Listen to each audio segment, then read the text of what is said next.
September 3rd. That can only mean one thing is around the corner. That's right, that's NFL football. Nobody wants to talk about the Hurricanes because, well, they were kind of... We'll ignore it. But this is In the Hunt. My name's Jake Mendel, joined by, as always, Topher Cochran. And Topher, you got your umbrella? I do. I have my poncho on right now because it's been raining all day. We have a tropical storm, and no one knows about it down here in South Florida. We look at it as just a rainstorm, but really, it's preseason of a hurricane. It's a preseason hurricane game. Hey, if you don't like the weather, just wait 15 minutes. But I think that's kind of funny because, you know, if the calendar was just a little different, maybe the Dolphins would get rained out in week 1 of the NFL season again. And I think that's one of the most underrated parts of last year is how they didn't have a bye week. Could you imagine having to go through that again? Well, it reminds me of, like I said, last year, because this would be the time when, we had when Hurricane Irma hit South Florida. This would be the time, like the time frame. So yeah, the fact that it hasn't, that right now, actually, I don't want to turn this into a weather segment, but yeah, the tropics look pretty good right now. So it looks like there will be some football, unless, craziness happens. But yeah, man, that's crazy if they would have to go through another season without a bye week. That'd be awful. How much do you think that impacted the team last year? I think it did a lot because it's just fatigue, man. It's it's like you have your bye week, but it's just the first game of the season. It's the first week of the season. So, and then you play 16 straight weeks. Right. And on top of having Jay Cutler and a bunch of other issues, but just not having that bye week, it meant a lot because don't rookies break down halfway through the season? Rookies break down. I remember Kiko was saying earlier in training camp that he's just feeling a lot healthier. He had a lot of injuries last year, and I'm sure there are other situations that are like this. But I think the Dolphins just looked so worn down by the end of the season, where it was just brutal to watch. I know we had that Patriots game, but Monday night under the lights, you can find the motivation there. Where going to London, all that stuff. That's just brutal. Going to London and coming back, and then this year it's interesting because they have a late bye week. They requested a late bye week just so they could freshen up for a playoff push. But before we get to a playoff push, we got to get through some games first. And Topher, the regular season starts this week, and there's been a bunch of roster cuts, and all of Twitter, all of Reddit, all of Facebook were arguing about guys who probably aren't going to dress. You only dress 45 of your 53. That means you have 8 guys just chilling every week, and those are the guys we're arguing about, and one specifically is a quarterback. Yes, the Dolphins not only have 3 quarterbacks anymore, they have 4. So my question to you, Topher, is this. If you have 4 quarterbacks, do you actually have any? I think if you have 4 quarterbacks, you have 2, right? Because it's 2-to-1 ratio type thing. If you have 2 quarterbacks, you really have none. So maybe if you have 4 quarterbacks, you have 2. Okay, well, it's not a 2-to-1 ratio; it's a 2-to-0 ratio. But that's fine. Well, you know what I mean. It's fine. Everything's fine. But there's an interesting article that came out today because the Dolphins kind of over the last 5-6 years, Matt Moore's been the guy. He's been the backup. There's been whispers of a couple of ridiculous people saying Brandon Doughty was supposed to be, a guy you could develop. But it was really just Matt Moore. He'd make $5 million a year, which was probably way too much. He was actually at one point, I believe, 2013, 2014, the 4th or 5th highest paid guy on the roster. But an article was released today where Adam Gase was hanging out with Hall of Famer Ron Wolf. Now, Wolf, his history involves the Raiders, the Buccaneers, the Packers, Chargers, Jets. And basically the article is summed up by him saying you don't know who the next Matt Hasselbeck's going to be.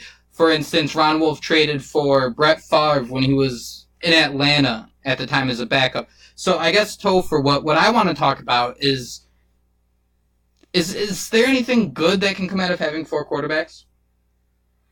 I mean, I really don't know because if Tannehill goes down again, what's the big deal?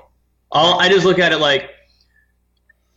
they're good. I guess they're not going to be as good as they were last year if Brock Osweiler's starting. Mm-hmm.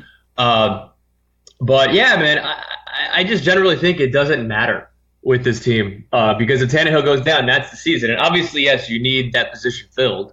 Right. But we were talking before the show, Would it have mattered if they drafted Luke Falk instead of adding him on waivers? I think people would be more hyped. And the point of the article really is the why stop developing them. So I guess my question is it, do you think maybe they're onto something where, okay, maybe we have two extra quarterbacks on the practice squad compared to, maybe like a cornerback or a lineman who's just kind of like a body.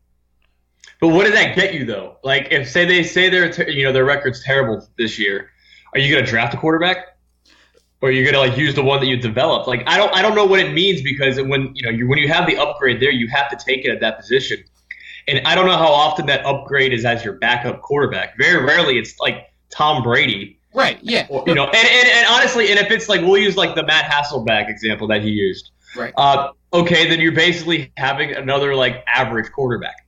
And is that what you want? Like just to have like a guy like Matt Moore who could, I just don't know what it means. That's all. But, like, Aaron Rodgers was a backup. Brett Favre was a backup. Hasselbeck, yeah. But, I mean, these are guys, think about it this way.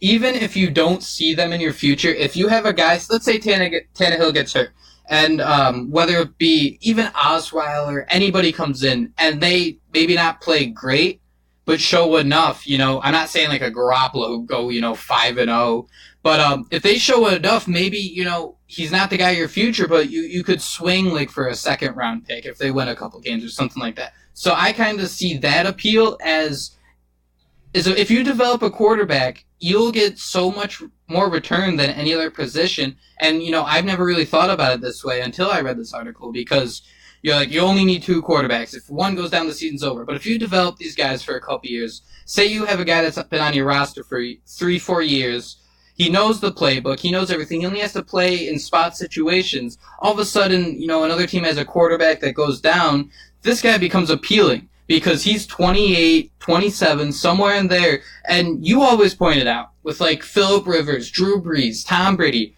quarterbacks might not hit their ceiling until they're 35 years old. So why give up on a guy after, a couple of years when you could just have him, be your third quarterback when the third or fourth guy on a lot of depth charts isn't going to be dressing anyway on a game day? I mean, are you trying to say that like the end game could possibly be like what the Jets did with Teddy Bridgewater? Like, is that like potentially the end game? Is just you have a plethora of quarterbacks, so if one goes down, you could just get a fourth in return for, say, a David Fales, exactly, or a Brock Osweiler. I just don't think those aren't even like sexy names, because everybody kind of knows what they are. Now, if you have Tannehill as your backup, then yeah. And you have a rookie quarterback like next year, and you have Tannehill still on the roster as a backup. But I just don't know the end game. I don't know if it matters that much when you have four guys. I don't think Osweiler is the guy that'll be traded. I think we've seen enough. If nobody wants to sign him as a starter, as a Super Bowl winner. It's the options that are given that I don't think are appealing. Like, you know what Brock Osweiler is. Like, is it between David Fales and like Luke Falk? And yeah, but we all know what Osweiler is. He's not even a Josh McCown. I think Osweiler might be like the actual like legitimate backup, but when you have guys like Falk and Fales, maybe they'll come in for a game near the end of the season when you'll know what Osweiler is. Say the team's 4-10 with 2 left to play. You're not going to play Osweiler. You're going to put in these young guys. No, yeah, you're going to play the young guys. And that might have been why we saw a lot of fails near the end of the season, with the hope of, hey, maybe this guy can, have a 2-touchdown, no interception game, and another team, eyes light up thinking this is their guy, this is the backup they need to trade for. I mean, it happened with A.J. McCarron. And when you look at guys like Carson Wentz and Jared Goff, I'm not going to sit here and say they won't be good, but for everyone to put so much stock on, such young players is puzzling to me, because you never know what's going to happen. It's been 1 year. We don't have, a huge track record to watch from. Like, when we have Ryan Tannehill, we know what he is. You know what you're going to get. But if Jared Goff, lights the world on fire for one season, that doesn't mean, he might ever do it again. One of my favorite comparisons was the year Nick Foles had 28 touchdowns and 3 interceptions. The first time he was on the Eagles under Chip Kelly. He, got huge contracts after that. And yes, he was just Super Bowl MVP, but it's all about getting hot at the right time. So that just kind of shows maybe there is something to this, keeping 4, because nobody's going to trade a second-round pick for a linebacker who plays 2 games and plays decently well. Yeah, the draft, capital is a lot, more demanding. But I mean, I guess it goes with the whole thing of you just keep drafting quarterbacks and just keep developing them, and you hope that you hit. Right. But you just got to wait for that opportunity to take place where, who knows, maybe Luke Falk could be good. Maybe he's good. We have no idea. But how would we know, though, if Tannehill's playing, or if he's or if he's terrible and they go with, fails? It's just, you got to hope the opportunity gets there. And if he's good, then you give him the opportunity. If not, then I don't know what to tell you. But I think if they don't get the opportunity, that means your team's pretty relevant, that you got to play your starters every week. I think that's where my the kind of how this works unfolds, I guess, is the fact that if your quarterback's good, you have these guys on the bench, and people forget Adam Gase was the hottest name on the streets as a QB whisperer when the Dolphins signed him. So this is literally why we brought him, to manufacture quarterbacks and turn those into picks. I think if a team could master that, maybe not make quarterbacks great, make them serviceable, where it's a harder position in the league. But if Gase can make quarterbacks understand it just a little more than anyone else, all of a sudden everyone's going to be looking like they were with Belichick and the Patriots to trade for these backup quarterbacks who Castle went on to do nothing. Jacoby Brissett's kind of been thrown around a little bit. Garoppolo, it's only been 5 games. We don't know. He might light the world on fire, but we don't have enough history to back any of that. So you can kind of corner the market if he's really this guy that Stephen Ross hired in 2016. I just hope that those players or the name or the exposure is there. Right. Because Bryce Petty was pretty decent in the preseason. You're right, yeah. I don't know if you'll ever hear from Bryce Petty again. Now, here's this. Bryce Petty didn't look good at all on the Jets. As someone who follows the Dolphins, it just happens you end up following a couple Jets people, and you like to hear how the division's doing. No, he played against the Dolphins. He was terrible. Exactly. Bryce Petty was really bad, and all of a sudden he comes into Miami preseason. Yes, it's all backups and everything, but if you light the world on fire in the preseason, you could maybe pull a 3rd, 4th round pick. Hello, Teddy Bridgewater, for one of these guys. Yeah, I think Bryce Petty would be the one where you can tell though if it works. Exactly. Because he was playing against Fales, he was playing against Osweiler, and they were kind of doing they were kind of rotating. And if Bryce Petty gets he's a backup and his play is decent, then I guess it worked. But they need the exposure. The players need the exposure in preseason. You just can't sit here and give it to Osweiler the entire time. Right, and you're 100% right where this article brought up this idea of, hey, maybe they can do this. Oh, by the way, Osweiler is still on the team, the same position Matt Moore kind of log jammed when everyone was saying, draft a quarterback in the 4th, 5th round. But to go back to Petty compared to Folk, who they just signed, Petty, like we just mentioned, we kind of knew what he could do, even though he looked pretty good on the Dolphins. But Folk hasn't played. Well, maybe a little in the preseason, but he's 6'4", 215, stands tall in the pocket, and he can make accurate throws. But arm strength is his issue. So say maybe he sticks around and we see one bomb to a Grant or an Albert Wilson. All of a sudden, everyone's going to go nuts that the Dolphins got this guy, and he became, hey, maybe we can get something for him. Because that's how you got to manufacture the best opportunity to win, because you only have so much money and so many, draft picks where there's a lot of luck, and you want to give yourself as many chances as possible. And to do that is to trade the most valuable position as a quarterback. Yeah, anytime you could try to create some sort of, like I said, capital, then go for it, because I like Falk. If they drafted him, I would have been pretty, cool with it, and excited, because face it, it's better than watching, Bryce Petty or David Fales in preseason. Right. I'm just saying, it's more. I would be more in tune to stay and watch the games if I could watch Luke Falk, because you can see there's they invested a draft pick in him, so it was pretty cool when they got him back. I haven't really made too much of the whole why do they have 4 quarterbacks but yet they cut Isaac Asiata? Yeah, Like those things are like just the stuff. Like the whole cut thing recently has just kind of like made me like shake my head. Like I just can't wait till football till actually week 1 because man, these people are obnoxious, man. It's sewage. It's sewage out there. Because when we see like, everyone's like, oh, sigh of relief, we have Isaiah Ford on our practice squad. There's a reason these guys are practice squad guys. There's a reason these guys aren't, your top 3-4 wide receivers. These guys have like issues, and the fact we're sitting here picking straws about, like, I mentioned earlier, guys who aren't going to dress is just, it's so draining. You're 100% right. Yeah, I mean, I remember when they drafted Jameer Douglas and everybody was, pumped up over it because, like, I was like, yo, he's Jameer Douglas. Like, he's a 4th, 5th round pick. Like, calm down. Like, exactly. and that's it. And so when they were just kind of going through the cuts, I was like, whatever, man. Like, it's cuts. It's not like, it's going to make a difference between a win or a loss. Exactly. They're just the bottom of the roster, and, I don't think it just matters that much. Like, as long as, to me, everybody's healthy going into it, with the, exception of like Devontae Parker and all that, everybody's healthy for the most part. So as long as that is, and they're healthy at the most important position at quarterback, like the team should be fine. I don't know if they'll win week 1. Gase got like terrified when he said, I think it was yesterday, we don't know our identity. We'll have to figure that out. Yeah, that's strange. But for like a counter argument, that's why I think playing the Titans. Unless he knows, and he just doesn't care. Yeah, because that could be a smartass. He is a smartass. He did it today with Gesicki. Yep. Well, he's like blocking tight end.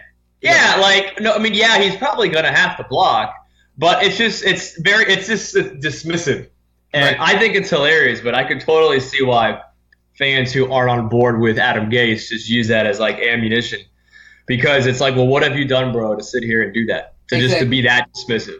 You gotta win, and that's kind of when I saw that. I'm like, all right, this is fun. It's better than Philbin, but it's gonna get annoying real fast either way if we go 6-10. So fast, it could get a win. If they finish off, 2-2, it could get annoying. Exactly. Which means they lost to either the Raiders or the Jets. Right. And dude, losing to either of those, if they lose, like the Raiders looked a little scary, but now. With the things they're doing, the Khalil Mack trade, all that stuff. Oh my God! It's a gift. It's a gift, and it's East Coast. It's West Coast coming to East Coast. It's just set up for a win, and I'm fully prepared for a 24-21 win. Exactly. And it's gonna be so aggravating. We're gonna go ahead. No, because it's just that it is, and I don't even know what to get from Tennessee. I really don't know. That's what I'm pretty excited for. We're gonna get really in depth with this when we do our Royal Rumble. We got a crazy week this week. We have what? 4 guests. I have no idea. This is all on you, man, because I have zero clue on what it is. I'm just sitting back and just loading the takes up and getting ready to end phone calls.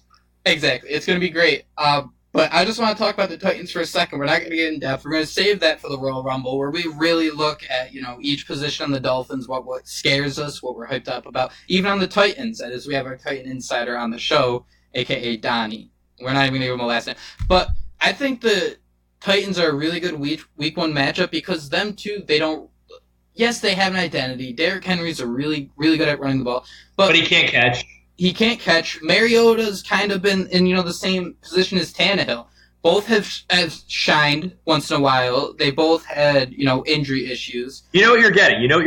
Right. So both teams need an identity. And, week 1, hopefully the stadium's jacked up, and that's the deciding factor. There's a reason when you go betting, home field advantage is like a 3-point swing. And I think this will be like you kind of mentioned with the Raiders, a 24-21 win or, a 24-21 loss. But these two teams, I think, kind of not necessarily match up like strength for strength, but overall roster, there's a lot of similarities with these two. Young wide receivers, young running backs, fairly, the quarterback age is comparable. Yeah, it's there. I'm pumped for it, man, because I don't know what to expect. I really don't. I think the Dolphins are underdogs at home. That's crazy. Well, the Titans did make the playoffs last year. Tannehill's coming back from an injury, and that's the other thing that, scratches my head about the fan base. Tannehill is coming back from an injury. we can't sit here and think he's going to come back and win. He's automatically going to be in, comeback player of the year conversation because, he needs to have a better season than he's ever had to achieve that. Wouldn't you agree? Oh, yeah. It's got to be like Chad Pennington when Chad Pennington came back, it's got to be something like that where, you forgot or you exceed your expectations as who you are. Exactly. And we got to see an 11-5, something like that. And don't get me wrong. 10-6, 11-5, 30 touchdowns, where you're holy crap.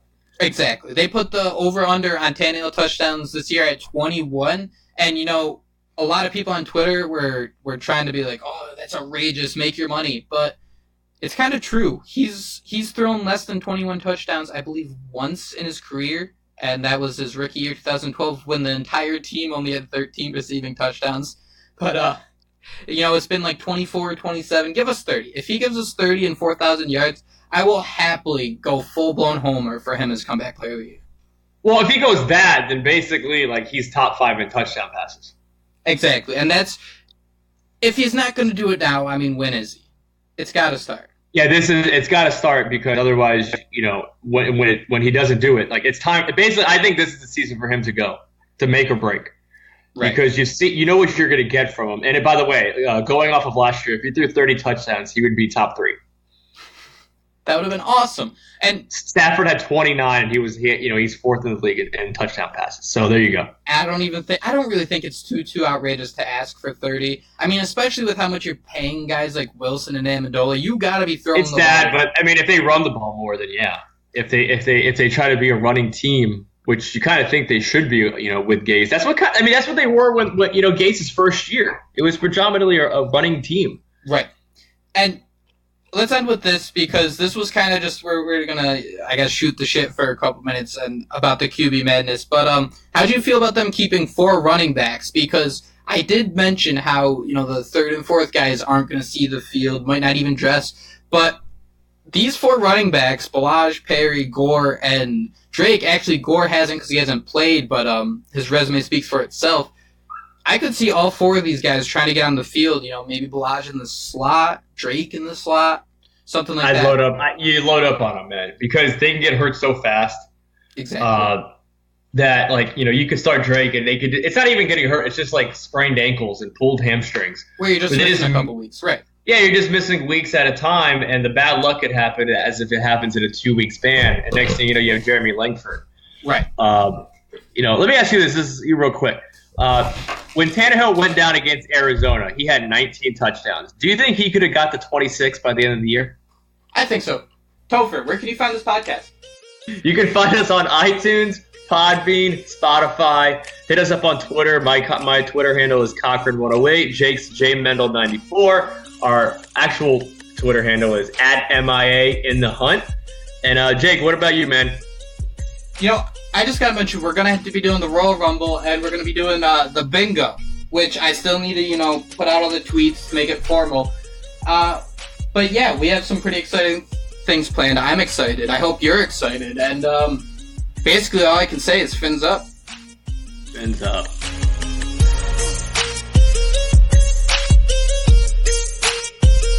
Should I use a book, do you think, to kill it? Or what? I have a shirt, I could whack it? What do I do? I think you should get a trash bag like you're in the office. Like they had when they had the bat in the office, they used a trash bag and trapped another person's head in the trash bag with the bat. That's terrifying. Alright, 1 second. Alright, I can't hear you, but I'm going to leave the mic on and give a little play-by-play of this. Hornet's nest. It's just kind of chilling there. I got a board game I could use. I'm just going to take a box and try to hit it in the face.